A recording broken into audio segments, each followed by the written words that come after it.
देखिए ध्यान से देखिए, क्वेश्चन पढ़िए।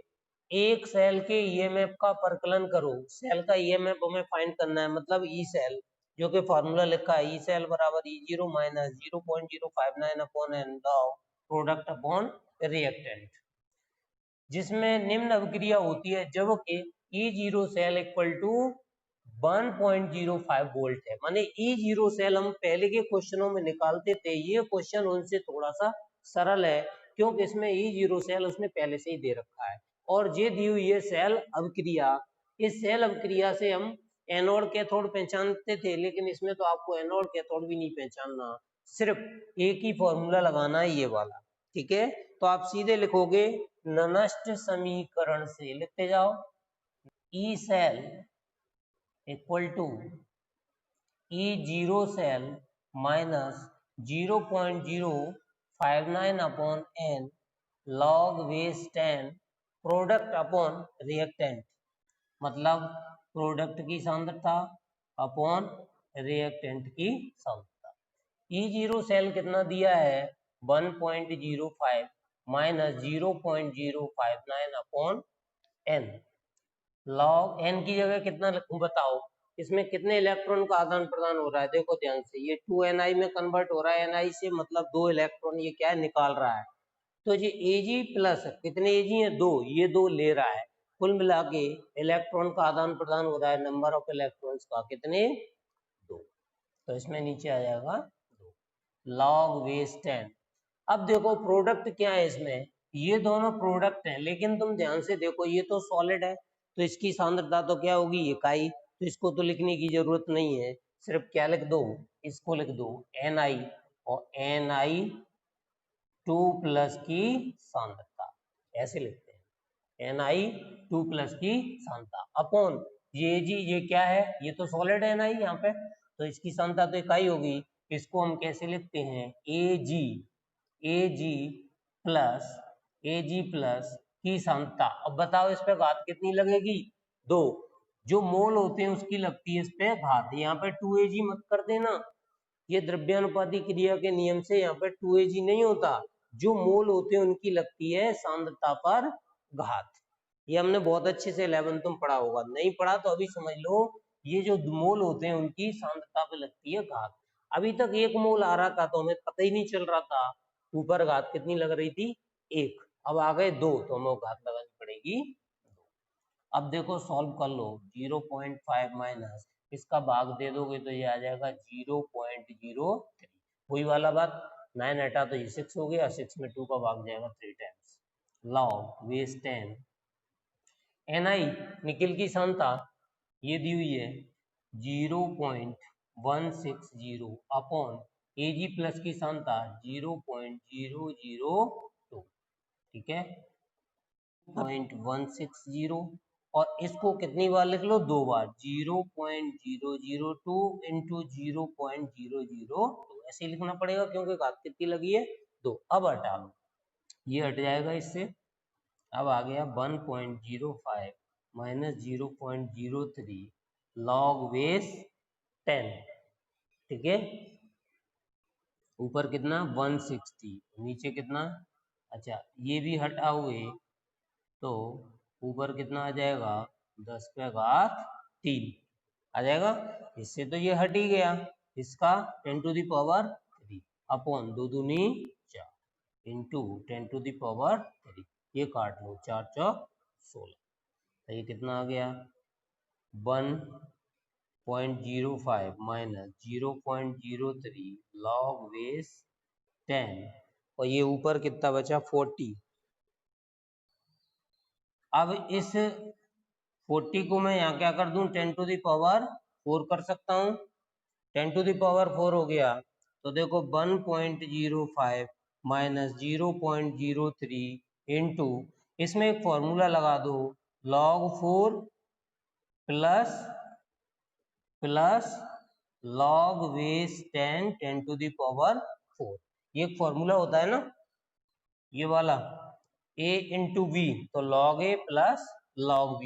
अब देखो 1.05 माइनस 0.03 इंटू, ये log 4 की वैल्यू कितनी होती है मैंने बताई होगी कल 0.60 20 प्लस ये 4 आगे आ गया इनटू log 10 और बेस 10, तो ये आ गया 1.05 माइनस 0.03 इंटू 0.6020 प्लस इसका मान तो 1 है 4, इसको तुम 1.05 माइनस 0.03 इंटू इसको जोड़ दोगे तो क्या आ जाएगा 4.6020 और इसकी इसमें मल्टीप्लाई कर दो 0.3 का 0.03 का इसमें मल्टीप्लाई कर दो और मल्टीप्लाई करने के बाद बताओ आंसर कितना आ रहा है।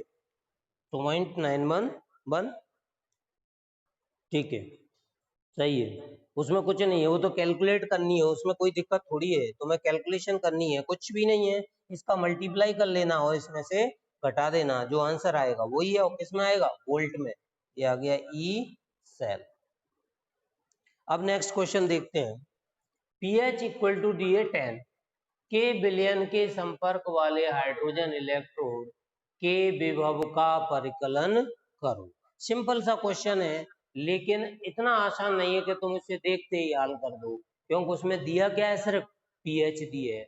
pH इक्वल टू 10 के विलयन के संपर्क वाले हाइड्रोजन इलेक्ट्रोड के विभव का परिकलन करो। तो सबसे पहले हमें लिखना है दिया क्या है, इसमें दिया है सॉल्यूशन नंबर 2, दिया है pH इक्वल टू दी हुई हमें 10, ठीक है। अब हमें ये देखना है कि इसका इलेक्ट्रोड विभव, हाइड्रोजन का इलेक्ट्रोड मानक इलेक्ट्रोड विभव कितना होता है बताओ जरा। हाइड्रोजन का मानक इलेक्ट्रोड विभव, मानक इलेक्ट्रोड विभव कितना होता है, E0 इक्वल टू हाइड्रोजन का वो भी कितना होता है 0.00 वोल्ट। और हाइड्रोजन की अपचयन अभिक्रिया, हाइड्रोजन की अपचयन, क्योंकि सेल अपक्रिया तो देखनी पड़ेगी, अपचयन अर्ध अभिक्रिया, अपचयन अर्ध अभिक्रिया H2, अपचयन बताना, अपचयन का मतलब होता है इलेक्ट्रॉन का ग्रहण करना। तो अपचयन अभिक्रिया में इलेक्ट्रॉन हाइड्रोजन कब होगा, जब वो H प्लस आयन के रूप में होगा, यानी इलेक्ट्रॉन ग्रहण करेगा तो क्या बनाएगा H। यदि मैं इसमें 2 ले लूं तो 2 इलेक्ट्रॉन ग्रहण करेगा और क्या बनाएगा H2, और 1 लेता तो क्या बनाता 1/2 H2। तो ये तुम्हारे ऊपर है, तुम इसमें 2 लेना चाहते हो या 1। 2 लोगे तो यहाँ पे H2 बनेगी, 1 लोगे तो हाफ H2 बनेगा। ये हमारी अपचयन सेल अभिक्रिया है हाइड्रोजन की, ठीक है।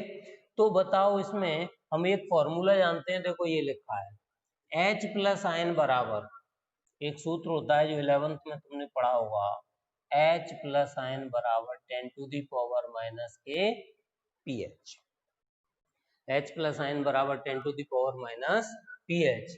तो यहाँ पे H प्लस आयन कितने आ गए 10 पे घात, pH की वैल्यू कितनी दे रखी है, pH बराबर हमें दे रखा है 10, तो ये आ जाएगा 10 टू दी पावर माइनस 10। इतनी चीज बोलो समझ में आई क्या। अभी तक मैंने क्वेश्चन में से ही लिखा है कि हाइड्रोजन का मानक अपचयन वो हम जानते हैं 0, और हाइड्रोजन की अपचयन अर्ध अभिक्रिया हम जानते हैं, हाइड्रोजन दोनों काम कर लेता है, अपचयन भी और ऑक्सीकरण। तो हमें जो मान दिए रहते हैं वो सब काय में होते हैं अपचयन में, तो हम अपचयन मान के चलते हैं कि हाइड्रोजन किसमें जुड़ा होगा अपचयन, ठीक है।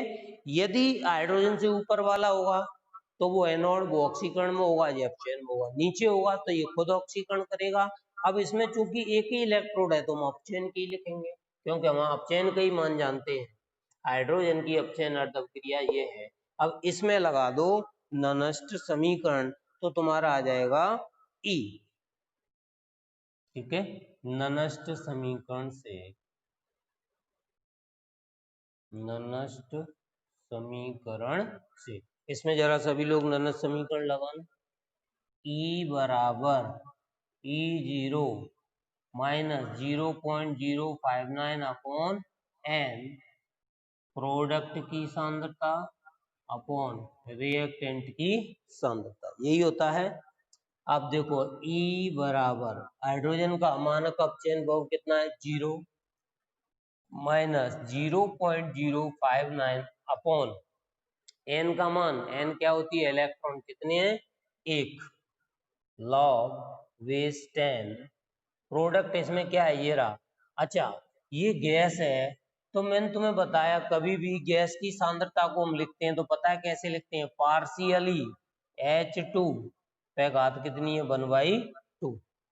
गैस की रिएक्शन होती है तो अपन अक्सर कैसे लिखते हैं ऐसे लिखते हैं P माने प्रेशर, क्योंकि गैस को हम प्रेशर में नापते हैं तो प्रेशर किसका हाइड्रोजन पे और उसकी सांद्रता पे क्या लगती है 1/2। क्यों लग रही है क्योंकि ये 1/2 अपॉन ये H प्लस आयन है तो इसको ऐसे ही लिखेंगे H प्लस बात कितनी है 1।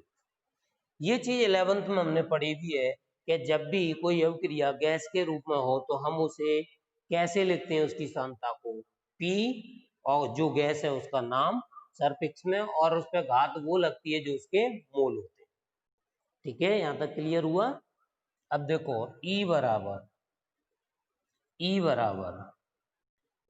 ये आ गया 0.059 लॉग, इसकी सांद्रता कितनी होती है इकाई, क्योंकि ये जो मानक अपचयन ध्रुव होता है हाइड्रोजन की सांद्रता कितनी रखते हैं 1 atm, तो ऊपर तो 1 है। H प्लस आयन कितने दिए हैं जरा देखो ये रहे H प्लस 10⁻⁻10, तो ये आ गया E इक्वल टू 0.059 और ये 10⁻10 कहाँ चला जाएगा ऊपर -10 और 10, इस 10 को ले आओ आगे आगे आ जाएगा तो ये आ जाएगा E equal to 0.059 into -10 log base 10 और 10, इसकी वैल्यू बताओ कितनी हो जाएगी 1, तो ये आ जाएगा E इक्वल टू इस 10 का इसमें मल्टीप्लाई कर दो तो माइनस तो पहले से चल ही रहा था इसमें एक चल रहा था कि नहीं बताओ, तो ये आ जाएगा 0.59 वोल्ट, यही आंसर। बोलो देखो क्लियर हुआ क्या। डेनियल सेल के लिए मानक इलेक्ट्रोड विभव का मान ये दिया हुआ है, यानी डेनियल सेल है जिसके लिए मानक इलेक्ट्रोड विभव का मान दे रखा है। तो हम पहले डेनियल सेल की अभिक्रिया तो लिख लें, डेनियल सेल हमने पढ़ लिया है तो हम लिखेंगे डेनियल सेल अभिक्रिया निम्न है, डेनियल सेल अभिक्रिया निम्न है, सभी लिखो। अब वो सेल अभिक्रिया होती क्या है देखो Zn प्लस Cu2 प्लस, ये हमने पढ़ी हुई है Zn2 प्लस और प्लस C, ये डेनियल सेल अभिक्रिया। इस अभिक्रिया के लिए हमें निकालना क्या है देखो, इस सेल के लिए मानक गिब्स ऊर्जा का परिकलन करो, मतलब हमें निकालना है डेल्टा G वो भी मानक इक्वल टू -NFE0 सेल। देखो ये वाला फॉर्मूला लगेगा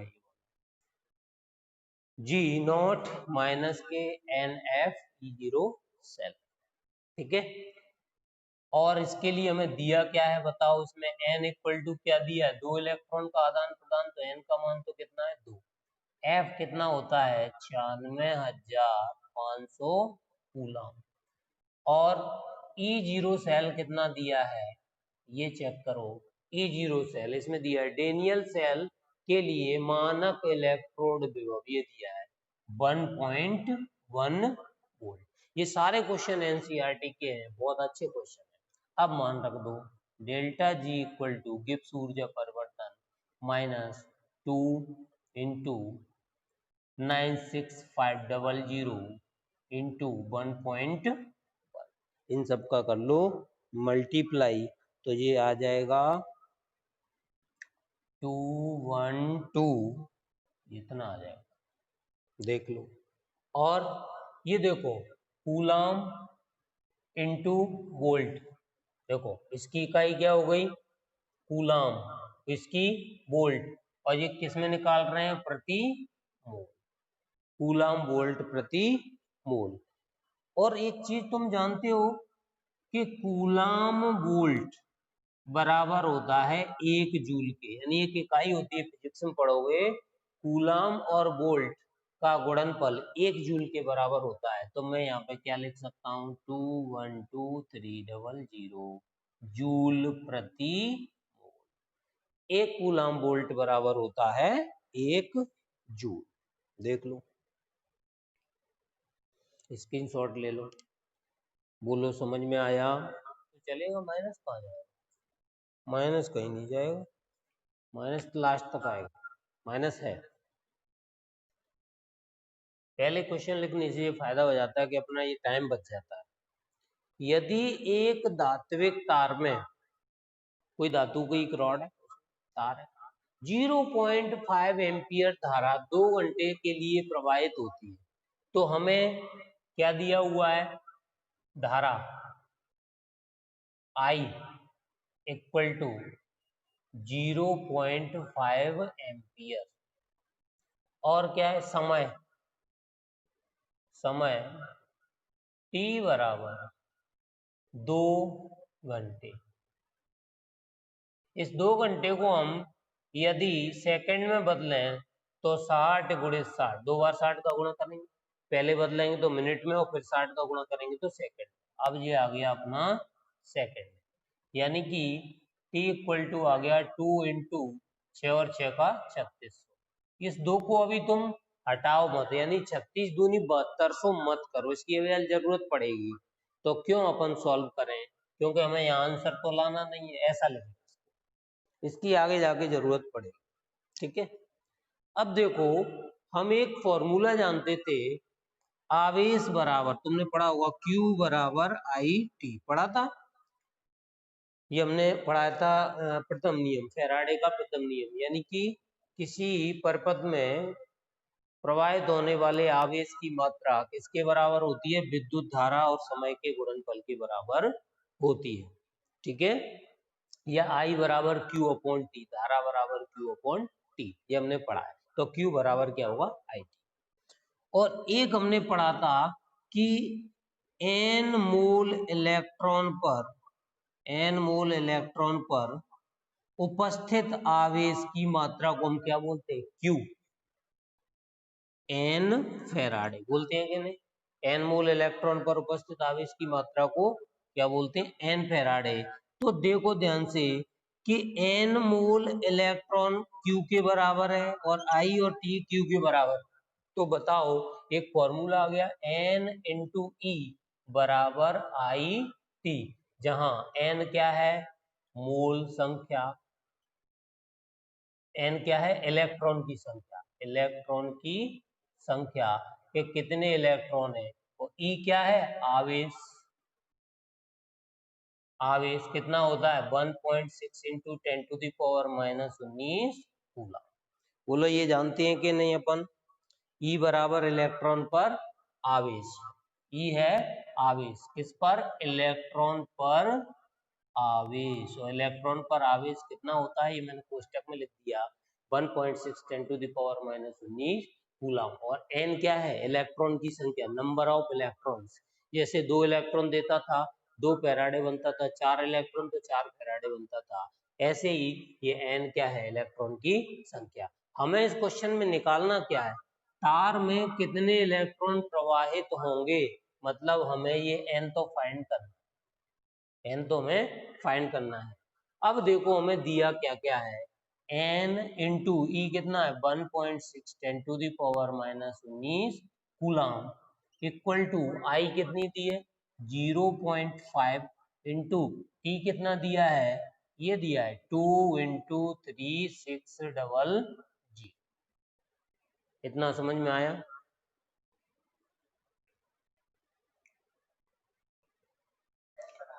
ठीक है, n इक्वल टू, इसको नीचे ले आओ, अच्छा ये जो 0.5 है 2 से मल्टीप्लाई कर दो तो क्या आ जाएगा, ये 5 दूनी 10, 1.0 इंटू 3600, और इसको नीचे ले आओ, ये नीचे आ जाएगा 1.6 10⁻⁻19 कूलम।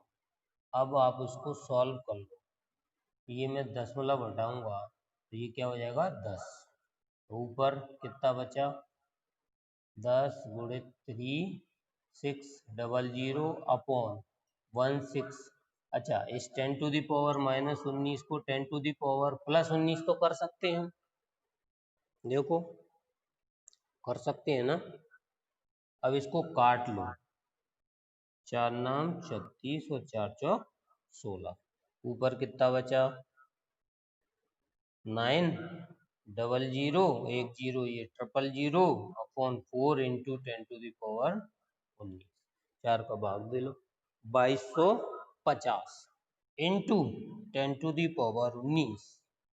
और जो इलेक्ट्रॉन की संख्या निकाली है तो n बराबर कितने आ गए, इतने इलेक्ट्रॉन। देख लो, कोई दिक्कत, किसी भी बच्चे को कहीं भी दिक्कत हो तो पूछ सकता है। लाइव क्लास का यही मतलब होता है कि कम से कम मैं पूछ के आगे बढ़ूं, कि कहीं भी कोई प्रॉब्लम आए तो पूछूं। बच्चों के आंसर कई बच्चों का आ भी गया है, स्क्रीनशॉट ले लो। ये यूनिट आपकी हो गई आज फिनिश, ये कंप्लीट हो गई।